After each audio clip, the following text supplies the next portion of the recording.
देखो, तो मैंने आप लोगों को कल की लास्ट क्लास में बेटा क्या पढ़ाया था? मैंने आप लोगों को first chapter physical world start किया था, और फिजिकल वर्ल्ड में हम लोगों ने देखा था कि जो ये फिजिकल वर्ल्ड है वो स्टार्ट कहां से हुआ। तो सबसे पहले हम लोगों ने डिफाइन पढ़ी थी साइंस की। तो साइंस वर्ड बताया था मैंने कि साइंटिया से लिया हुआ है, जिसका मीनिंग होता है टू नो मोर। ठीक है, तो to know more about what, about question mark. तो जितना भी फिजिकल वर्ल्ड है उसके बारे में जानना। फिर इसकी ब्रांचेज है, ब्रांचेस में मैंने बताया था हमारे काम की फिजिक्स है, तो फिजिक्स के बारे में पढ़ा था कि फिजिक्स जो है ग्रीक वर्ड फ्यूसिस से लिया हुआ है, जिसका मीनिंग होता है नेचर। तो नेचर और नेचुरल फिनोमिनास, उनमें एनर्जीज, मैटर, उन सब के बारे में जो स्टडी होती है वो हम लोग करते हैं किसमें, हमारे सब्जेक्ट फिजिक्स के अंदर। फिर मैंने आप लोगों को बताया था कि ये जो चैप्टर है, इस चैप्टर के क्या क्या एलिमेंट्स हैं। तो आप लोगों को मैंने बता दिया था कि 4 फंडामेंटल फोर्सेज आएंगे एंड 4 फंडामेंटल कंजर्वेशन लॉज आएंगे। तो फंडामेंटल फोर्सेज में फर्स्ट देखा था ग्रेविटेशनल फोर्स, सेकंड है इलेक्ट्रोमैग्नेटिक फोर्स, थर्ड है स्ट्रॉन्ग न्यूक्लियर फोर्स, फोर्थ है weak nuclear force. Same conservation laws में conservation law of energy, conservation law of charge, conservation law of momentum and conservation law of angular momentum. ठीक है, इसके बाद हम लोगों ने 1 बाय 1 पढ़ना स्टार्ट किया था। तो ग्रेविटेशनल फोर्स के बारे में हम लोग कल पढ़ चुके थे। तो मैंने आप लोगों को ग्रेविटेशनल फोर्स के बारे में क्या पढ़ाया था वो देखते बेटा एक बार। तो ग्रेविटेशनल फोर्स के बारे में मैंने आप लोगों को बताया था कि जो फोर्स होता है मेरा ग्रेविटेशनल फोर्स, वो Gm1m2 ओवर r स्क्वायर के इक्वल होता है। ठीक है, अब कल मैंने आप लोगों को ये बताया था कि ग्रेटर मास ऑब्जेक्ट जो होगा वो लेसर मास ऑब्जेक्ट को अपनी ओर अट्रैक्ट करेगा। कैसे करेगा, इसकी आज की कहानी आगे है, देखना। मैं बोल रहा हूं कि ये आप लोगों के पास में एक ऑब्जेक्ट है, इस ऑब्जेक्ट का मास गिवन है मेरे को m1। ये ऑब्जेक्ट दूसरे ऑब्जेक्ट को क्या कर रहा है, जिसका मास है m2, लेसर मास है, इसको अपनी ओर अट्रैक्ट कर रहा है। अब देखना बेटा, m1 और m2 देख दोनों एक दूसरे को अट्रैक्ट कर रहे हैं, m2 अट्रैक्ट हो रहा है m1 की तरफ। अब देखो, मुझे यहां पर ग्रेविटेशनल एक्सेलरेशन की वैल्यू निकालनी है। तो मुझे ये बताओ कि अगर अर्थ है, तो हम लोगों को सबको पता है कि अर्थ है, तो हम लोग अर्थ की सरफेस पर रहते हैं और हम लोगों को एक ग्रेविटेशनल फोर्स है जो खींच के रखता है अपनी ओर, नहीं पता है हम लोगों को। तो यहां भी वही है कि लेट सपोज ये अगर अब ऑब्जेक्ट हमारा अर्थ बन जाए, तो इस ऑब्जेक्ट की जो रेडियस होगी वो रेडियस ऑफ अर्थ बन जाएगी। और रेडियस ऑफ अर्थ जो होती है वो कितनी होती है, रेडियस ऑफ अर्थ होती है 6400 किलोमीटर। और इसको मीटर में कन्वर्ट करके लिखें तो 6400 किलोमीटर की जगह लिख सकते हैं हम लोग 10⁻³ मीटर। तो या फिर 6400 मल्टीप्लाई बाय 10⁻² और 10⁻³ 10⁻5 मीटर। ठीक है, तो यहां पर इस ऑब्जेक्ट को खींच के रख रहा है, तो ये ऑब्जेक्ट इस तरफ मूविंग करेगा ना, करेगा। तो कौन सा फोर्स लगेगा, तो आप लोगों ने पढ़ रखा है फोर्स इक्वल्स टू क्या होता है, ma होता है, ठीक पढ़ रखा है। कौन सा ऑब्जेक्ट खिंचा हुआ आ रहा है इस बार, ये वाला स्मॉल ऑब्जेक्ट, ये मूविंग कर रहा है, तो m की जगह क्या हो जाएगा m2, और किसके एक्सेलरेशन में आ रहा है, इस ग्रेविटी के, तो ग्रेविटेशनल एक्सेलरेशन g लगा देंगे एक ही जगह। तो F इक्वल्स टू क्या हो गया हमारा m2g। इस m2g को हम लोग यहां पुट करते हैं, देखना। तो therefore from F equals to m2g, F की जगह रख दिया मैंने m2g equals to g m1 m2 over r square, लिख दिया। अब देखना, इस m2 से m2 कैंसिल हो जाएगा बेटा, तो मेरा g कितना आ गया, g m1 ओवर इसकी रेडियस कितनी है, कैपिटल R स्क्वायर। ये देखो, तो मेरे पास ग्रेविटेशनल एक्सेलरेशन का फॉर्मूला आ गया क्या, यस और नो, आ गया। अब मुझे वैल्यूज रखनी है, तो क्या होती है वैल्यूज, आप लोगों ने रेडियस ऑफ अर्थ तो देख लिया। अब ये m1 क्या है, m1 क्या है, मास ऑफ द अर्थ है, तो मास ऑफ द अर्थ भी देखना पड़ेगा। तो मास ऑफ द अर्थ कितना होता है, कोई बता सकता है क्या मुझे, मास ऑफ द अर्थ कितना होता है, यस पता है क्या किसी को, भाई सबको आवाज आ रही है मेरी, यस और नो, सबको आवाज आ रही क्या, हाँ देखो, तो m की वैल्यू जो होगी उसको यहां पुट करेंगे हम लोग, तो m की वैल्यू को पुट करके g की वैल्यू पुट करेंगे, r की वैल्यू पुट करेंगे, तब इसको ओवरऑल सॉल्व करते हैं हम लोग, तो हमारे पास इसकी वैल्यू आ जाती है, स्मॉल g की वैल्यू आ जाती है। ठीक है, तो यहाँ ये याद रखना है कि इन सब की वैल्यूज रखेंगे। ये 8th चैप्टर आप लोगों का ग्रेविटेशन में आएगा।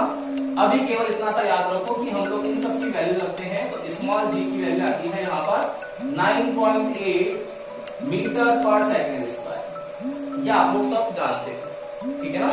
तो इतना डिटेलिंग में मत जाओ, केवल इतना सा ध्यान रखो कि small g equals to gm1 upon R square आएगा, और gm1 अपॉन आर स्क्वायर के अंदर हम लोग जब वैल्यूज पुट करते हैं तो आप लोगों के पास स्मॉल g की वैल्यू आती है 9.8 metre per second square acceleration. Clear है क्या? बोलो, कोई दिक्कत है इसमें? नहीं है ना। तो अब इसके आगे हम लोग नेक्स्ट चीज करने वाले हैं। एक बार इसका स्क्रीनशॉट ले लो और फिर हम लोग आज सेकंड हमारा इलेक्ट्रोमैग्नेटिक फोर्स पे चलते हैं। फटाफट से ले लो।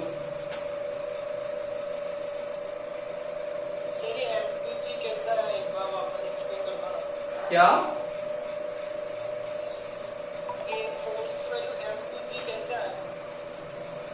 भाई अट्रैक्ट कौन हो रहा है? अगर दो ऑब्जेक्ट है, एक मैं हूं एक ये है, हम दोनों के बीच में अट्रैक्शन है, तो अट्रैक्शन फोर्स की वजह से कौन खींच रहा है किसको? तो मूविंग कौन कर रहा है? मैं कर रहा हूं या ये कर रहा है? बोले ये कर रहा है। तो इसका मास कितना है बेटा? इसका मास है m2, तो ये m2 अपनी ओर खींचा हुआ आएगा, आ जाएगा। तो m2 मास जब चला हुआ आएगा तो m2 मास की वजह से क्या होगा? मूविंग करता हुआ आएगा। तो F कितना हो जाएगा मेरा? m2, और उसको मल्टीप्लाई करेंगे किससे? g से। बोलो, आ गया समझ में? क्लियर ना? तो m2g का मतलब है mass of that object and g होता है ग्रेविटेशनल एक्सेलरेशन। क्लियर है? कोई डाउट तो बोलो यहां तक। नहीं है ना? अब देखना, small g equal to 9.8 metre per second square आ गया। इसके आगे हम लोग चलते हैं, तो हमारा नेक्स्ट जो आएगा इलेक्ट्रोमैग्नेटिक फोर्स है।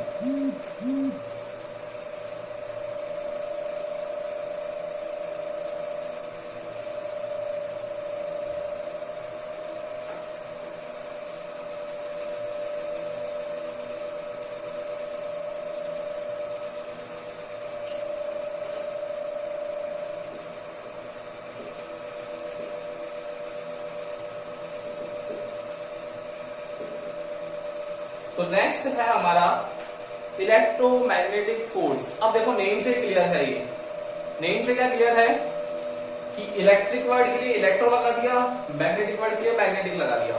तो मतलब क्या है? इलेक्ट्रोमैग्नेटिक फोर्स जो होता है वो है क्या?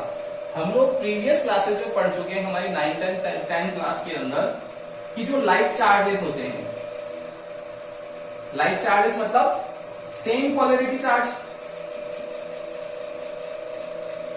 तो जो लाइक चार्जेस होते हैं उन लाइक चार्जेस के बीच में क्या होता है? लाइक चार्जेस ऑलवेज एक दूसरे को क्या करते हैं? रिपेल करते हैं। एंड अनलाइक चार्जेस जो होते हैं, अनलाइक चार्जेस जो होते हैं वो ऑलवेज एक दूसरे को अट्रैक्ट करते हैं। ये हम लोगों ने पढ़ रखा है। सेकंड चीज हम लोगों ने पढ़ रखी है कि इस चार्ज को डिनोट कैसे करते हैं। तो चार्ज को डिनोट करने के लिए हम लोग स्मॉल क्यू, या फिर काफी सारी बुक्स में आप लोगों को कैपिटल क्यू भी दिया हुआ होता है। Small Q and capital Q दोनों से हम लोग डिनोट करते हैं। ठीक है, तो like charges repel each other whereas unlike charges attract each other. Let's suppose two charges हैं आप लोगों के पास में, देखो point A and point B। Point A पर चार्ज रखा हुआ है Q1 एंड पॉइंट B पे चार्ज रखा हुआ है Q2। Let us consider the distance in between the charges is small r. Then what will be the force in between them? If दो conditions हो गई, if both charge is having same polarity, तो first case क्या है देखना, Q1 and Q2, Q1 and Q2 same polarity. Let us consider दोनों की polarity positive है। तो बताओ बेटा पॉजिटिव पॉजिटिव के बीच में क्या होने वाला है? रिपल्शन होने वाला है क्या?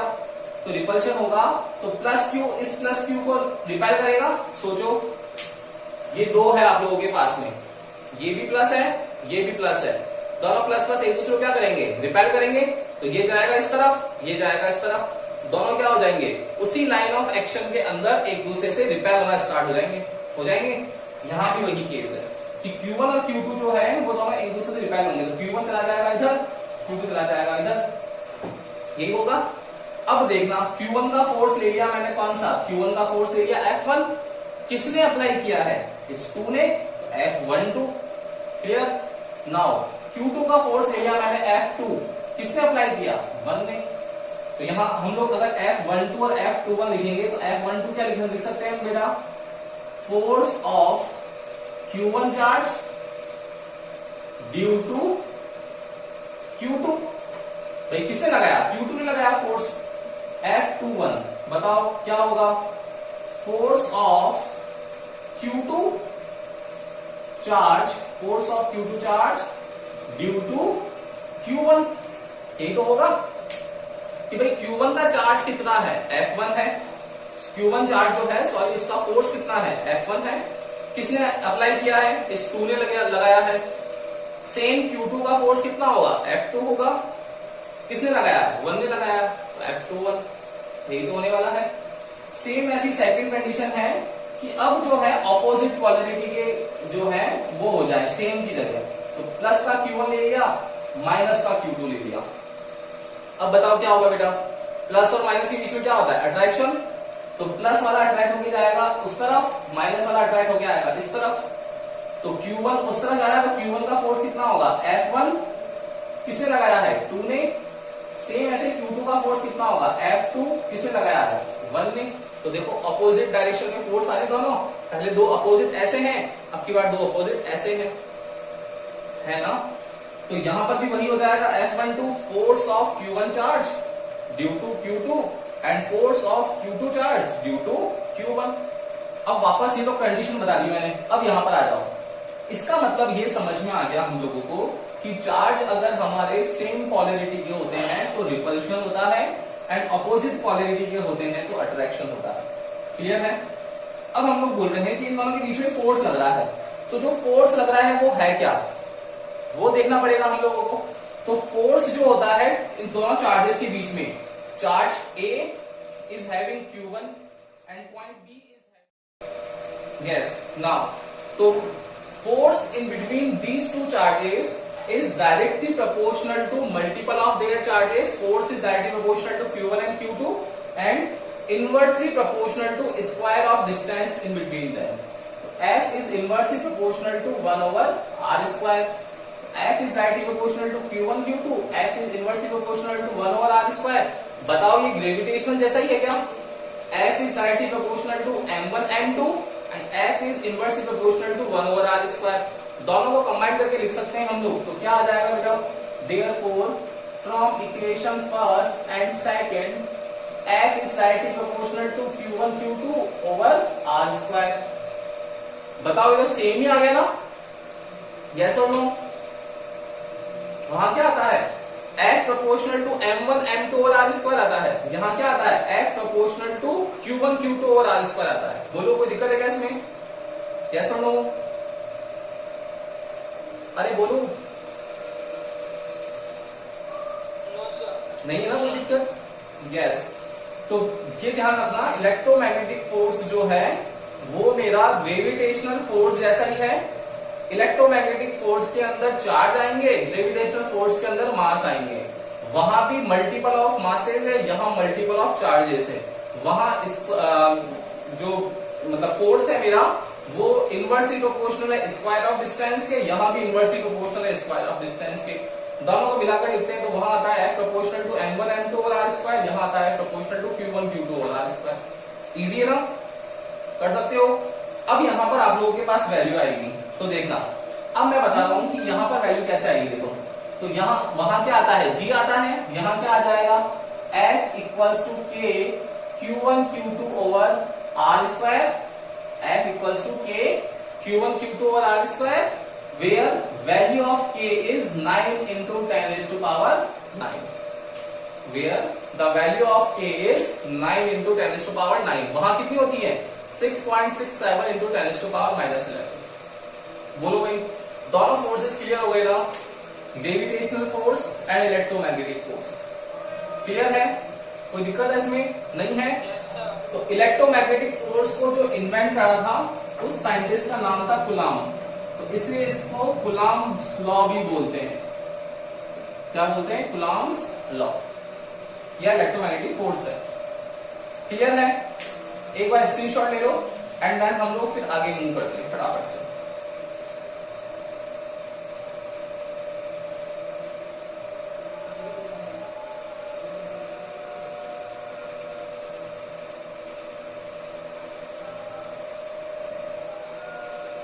डन?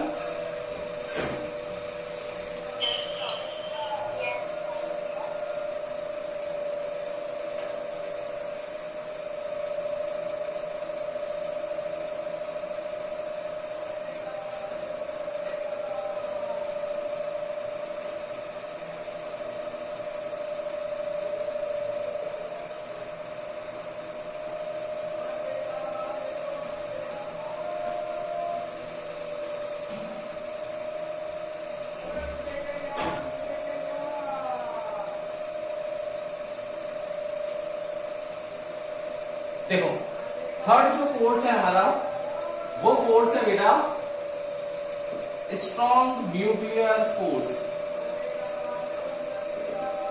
इस स्ट्रॉन्ग न्यूक्लियर फोर्स को लिखते हैं SNF से।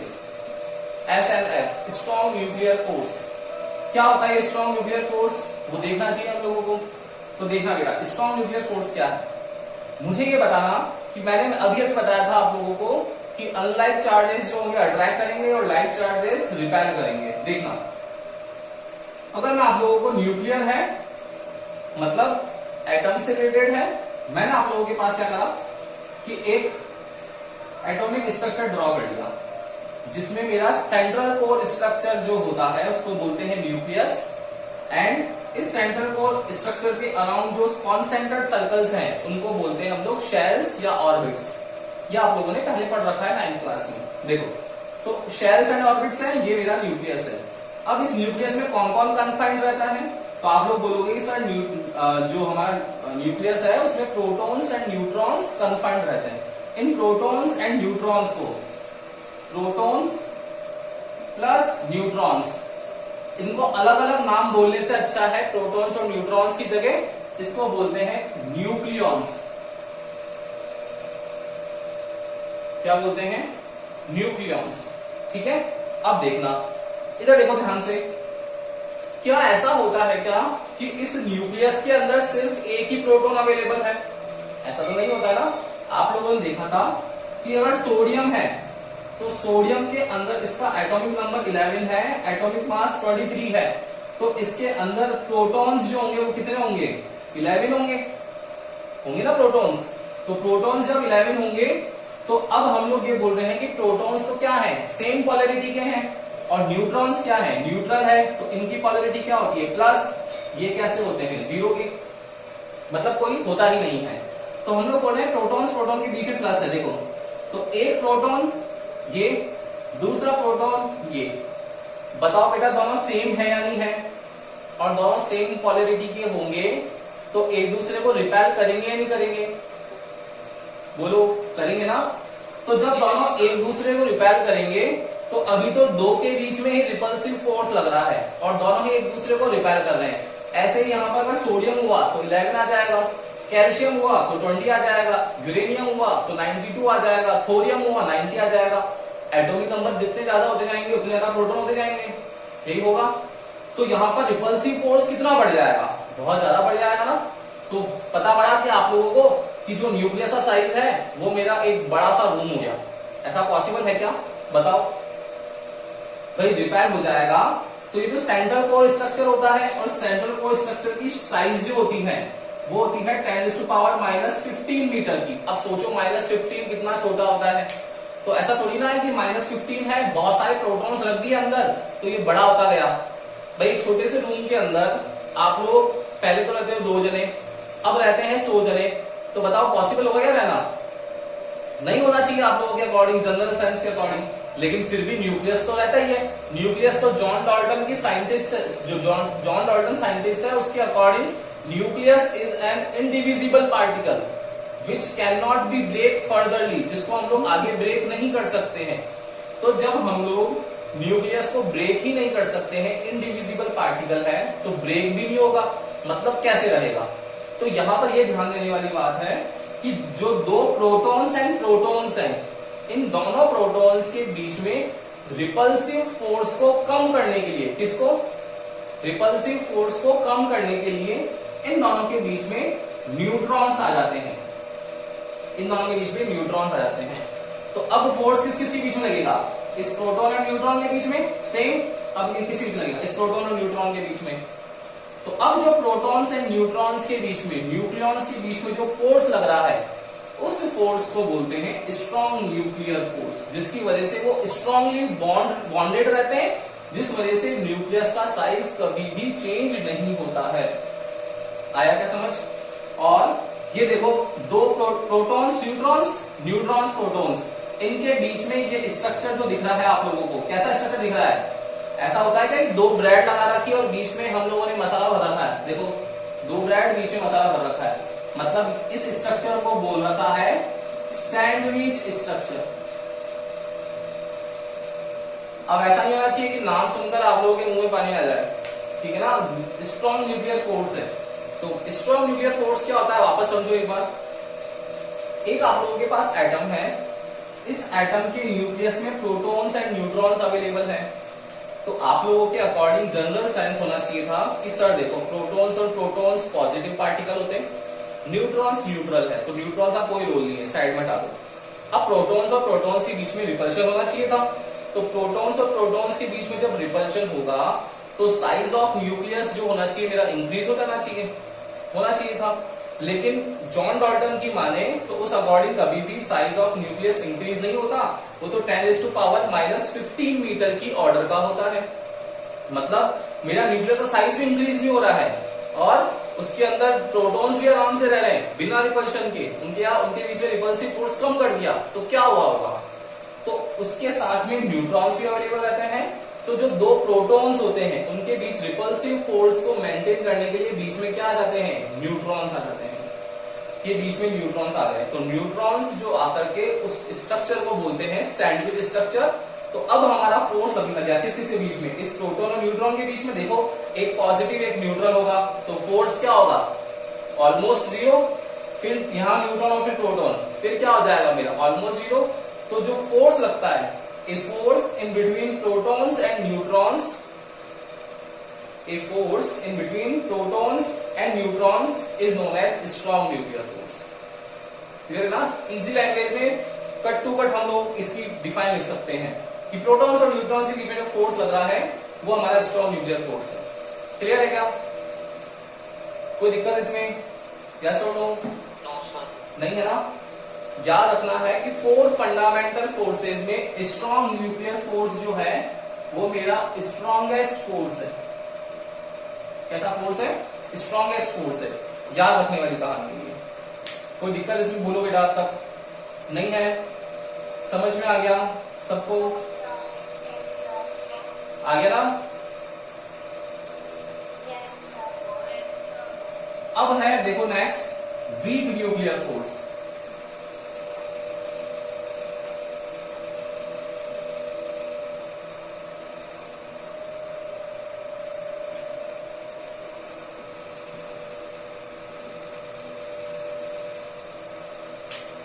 अब है वीक न्यूक्लियर फोर्स। अब देखना बेटा वीक न्यूक्लियर फोर्स कैसा होता होगा, ध्यान से देखना इस चीज को कि अब अगर मैं बोल रहा हूं आप लोगों के पास में वही फिर वीक न्यूक्लियर है, मतलब किससे रिलेटेड होगा, न्यूक्लियस से रिलेटेड होगा। न्यूक्लियस पे आ गए हम लोग वापस। अब देखो क्या होता है, प्रोटॉन्स एंड न्यूट्रॉन्स। फिर वही हम लोग सोडियम का एग्जांपल ले लेते हैं। सोडियम के पास कितने हैं, 11 इसका एटॉमिक नंबर, मतलब 11 प्रोटॉन्स एंड इलेक्ट्रॉन्स हैं। 23 है, मतलब 23 से माइनस कर लेंगे तो प्रोटॉन आ जाएंगे 11 और न्यूट्रॉन आ जाएंगे कितने, 12। ठीक तो आएगा भाई, 23 में से 11 माइनस कर लो एंड न्यूट्रॉन आ जाएंगे हमारे पास 12। तो प्रोटॉन्स एंड न्यूट्रॉन्स आ गए। क्लियर। अब ये जो प्रोटॉन्स एंड न्यूट्रॉन्स है वो वीक न्यूक्लियर फोर्स कैसे डिसाइड करते हैं। वीक न्यूक्लियर फोर्स होता है कि जब भी अगर हमारा यहां पर फोर्स है तो उसका इफेक्ट कम होता जाए। तो इफेक्ट कम कैसे होता जाएगा, तो यहाँ कन्वर्जन होता है, उस कन्वर्जन को बोलते हैं हम लोग बेटा बीटा डीके। क्या बोलते हैं? Beta decay. इस सिंबल को बोलते हैं यहाँ पर बीटा। तो बीटा डीके क्या बोलता है वीक न्यूक्लियर फोर्स का? ये बोलता है कि inside the nucleus, inside the nucleus there should be a conversion takes place in between neutrons and protons. It means neutrons will change in proton and proton will change in neutron. How it is possible कि neutron change हो जाए proton में and proton change हो जाए neutron में? तो जो neutron break होकर के प्रोटॉन में कन्वर्ट होता है, या इसका vice versa case, proton break होकर के न्यूट्रॉन में कन्वर्ट होता है, इस पूरे प्रोसेस को बोलते हैं क्या? Beta DK. क्लियर है? और यही बीटा डीके मेरा क्या है? वीक न्यूक्लियर फोर्स है।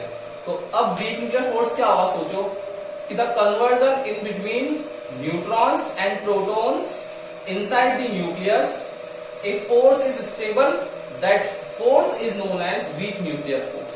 और जो फोर्स है वो किसकी वजह से हो रहा है? उनके दोनों के डीके की वजह से। डीके मतलब beta decay, neutrons and protons का इंटरचेंज हो रहा है। न्यूट्रॉन्स प्रोटॉन में कन्वर्ट हो जाएगा, प्रोटॉन न्यूट्रॉन्स में कन्वर्ट हो जाएगा। अब कैसे होगा तो वो देखना है। तो बीटा डीके जो है ना बेटा, ये बीटा डीके 2 टाइप्स का होता है।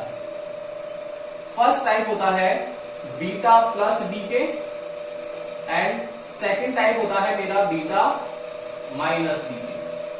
तो एक हो गया beta plus decay and second one हो गया बीटा माइनस डीके। तो beta plus DK, beta minus decay क्या होता है वो देखते हैं एक बार। देखो अब आप लोग बोलोगे कि सर बीटा डीके है क्या? आपने बताया कि न्यूट्रॉन और प्रोटॉन का कन्वर्जन है, तो कन्वर्ट करें एक बार। देखना फर्स्ट केस, यहां न्यूट्रॉन मेरा कन्वर्ट हो रहा है प्रोटॉन में। सेकेंड केस, मेरा प्रोटॉन कन्वर्ट हो रहा है किसमें? न्यूट्रॉन में। अब क्या होगा देखना भाई, न्यूट्रॉन का चार्ज कितना होता है? न्यूट्रल पार्टिकल है 0। इसका मास कितना होता है? हम लोगों ने 1 ले लिया, एटॉमिक मास 1 होता है। प्रोटॉन, प्रोटॉन का कितना होता है? प्रोटॉन हाइड्रोजन का फर्स्ट आइसोटॉप है, हाइड्रोजन, वैसा ही होता है। प्रोटॉन एंड हाइड्रोजन सेम है। तो 1, इसका मास भी कितना होता है? 1। प्रोटियम बोलते हैं ना हाइड्रोजन के फर्स्ट आइसोटॉप को, प्रोटियम, ड्यूटीरियम, ट्राइटियम, याद होता आप लोगों को, वो प्रोटियम है मेरा 1p1। अब देखो मुझे इक्वेशन बैलेंस करनी है, तो यहां पर 0 है, इस 0 से यहां आ गया 1। तो बताओ मेरा डीके कौन सा होगा? तो डीके होगा यहां पर कि इस इक्वेशन को बैलेंस करना है। तो इक्वेशन को बैलेंस करने के लिए यहां पर एक इलेक्ट्रॉन जो है वो इमिट आउट होता है, उसको लिखते हैं इलेक्ट्रॉन को -1e0। इलेक्ट्रॉन का चार्ज कैसा होता है? -1। प्रोटॉन का कैसा होता है? +1। देखो +1 -1, इसका मास 1, यहां मास बहुत नियरली 0 के होता है, इसलिए हमने उसको 0 ले दिया, तो इसको बोल दिया क्या? इलेक्ट्रॉन। देखो तो देखना बेटा 1 + -1 0 आ गया, और एटॉमिक मास देखना 1 1 + 0 हो गई हमारी इक्वेशन बैलेंस। इक्वेशन बैलेंस हो गई ना। अब देखो नेक्स्ट प्रोटॉन क्या होगा बेटा? 1p1, यही होता है। न्यूट्रॉन्स क्या होता है? 0 n1। बताओ बैलेंस है क्या? अभी नहीं है ना, मुझे बैलेंस करना है। तो मुझे बैलेंस करने के लिए यहां पर पार्टिकल ऐड करते हैं, +1e0। यहां देखो, अब देखो 0 + 1 1 1 1 + 0 1 हो गई बैलेंस। तो यहां पर जो ये -1e0 है, इसको हम लोग बोलते हैं क्या? इलेक्ट्रॉन। और ये जो +1e0 है, इसको बोलते हैं हम लोग क्या? पॉजिट्रॉन। क्या बोलते हैं? पॉजिट्रॉन। तो आया क्या कहानी समझ में आई क्या? कि न्यूट्रॉन जब प्रोटॉन्स में कन्वर्ट होता है, तो न्यूट्रॉन्स प्रोटॉन में कन्वर्ट होते वक्त एक पार्टिकल इमिट आउट करता है। वो पार्टिकल क्या है? इलेक्ट्रॉन है। तो इलेक्ट्रॉन क्या होगा? -1e0। सेम एक प्रोटॉन जब न्यूट्रॉन्स में कन्वर्ट होता है, तो एक पॉजिट्रॉन इमिट आउट करता है, और पॉजिट्रॉन जो होता है वो क्या होता है? +1e0। इलेक्ट्रॉन एंड प्रोटॉन में क्या, पॉजिट्रॉन में क्या डिफरेंस है? इलेक्ट्रॉन नेगेटिवली चार्ज पार्टिकल है and positron positively charge particle है। बाकी दोनों का मास सेम होता है। क्लियर? थर्ड चीज कि अब जब इलेक्ट्रॉन है, तो इस इलेक्ट्रॉन के साथ में एक मासलेस एंड चार्जलेस, क्या? Massless and chargeless particles emit होते हैं। इन पार्टिकल्स को बोलते हैं, इसका देखो डिनोट जो कर रखा है ना वो ऐसे कर रखा है, ये ऐसा, और इसके ऊपर बार लगा दिया, इस पार्टिकल को बोलते हैं एंटी न्यूट्रिनो। क्या बोलते हैं? Anti neutrino. सेम ऐसा ही यहां पर होगा, तो इस पार्टिकल को केवल न्यू से लिखते हैं और इसके ऊपर बार नहीं लगाते, इस पार्टिकल को बोलते हैं न्यूट्रिनो।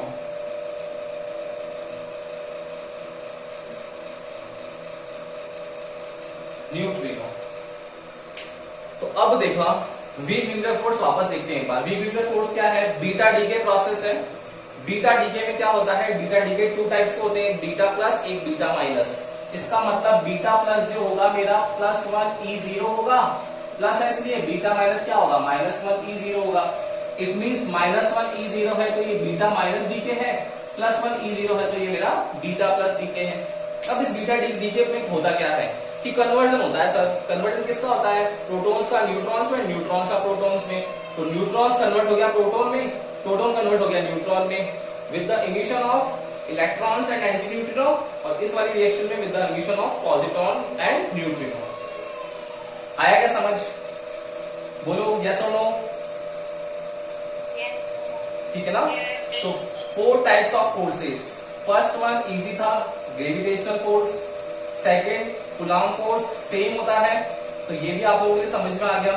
अब आप लोगों के नए थे कौन कौन से? Strong nuclear and weak nuclear. Strong nuclear और वीक न्यूक्लियर आप लोगों को एक बार देखना पड़ेगा। स्ट्रॉन्ग न्यूक्लियर में ध्यान रखना है क्या? सैंडविच स्ट्रक्चर, प्रोटॉन्स और प्रोटॉन्स के बीच में न्यूट्रॉन्स आ जाएंगे। और वीक न्यूक्लियर में ध्यान रखना है क्या? Beta decay, beta minus decay and beta plus DK. बीटा प्लस मतलब पॉजिट्रॉन, उसके साथ में न्यूट्रिनो, और बीटा माइनस मतलब इलेक्ट्रॉन्स, उसके साथ में एंटी न्यूट्रिनो पार्टिकल होता है। ध्यान रखना है यहाँ पर कि ये जो एंटी न्यूट्रिनो एंड न्यूट्रिनो है, ये दोनों न्यूट्रिनो एंड एंटी न्यूट्रिनो, ये हमारे मास लेस, मतलब इनका मास नहीं होता है, एंड चार्ज लेस, मतलब इनका चार्ज भी नहीं होता, ये पार्टिकल्स होते हैं। ओके, समझ में आ गया? बोलो कोई दिक्कत हो गई यहां तक? कोई भी किसी भी चीज से रिलेटेड कोई प्रॉब्लम हो तो बोलो बेटा। नहीं है ना? तो आज हम लोगों ने 4 फोर्सेस के बारे में पढ़ा।